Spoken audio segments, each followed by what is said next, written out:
dars o'tayapsiz, auditoriya uxlab qolayapti. Ularni uyg'otish kerak.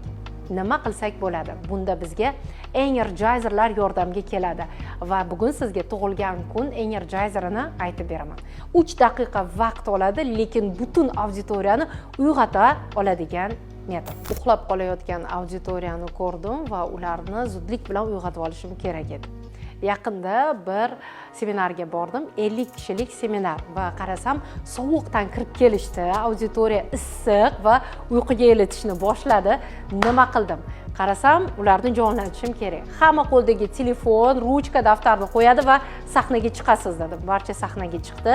So'ngra ana endi sahnani bu cheti yanvar, bu cheti dekabr ketma-ketlikda tug'ilgan kuningiz ketma-ketligida turib olishingiz kerak. Lekin shart gaplashish mumkin emas.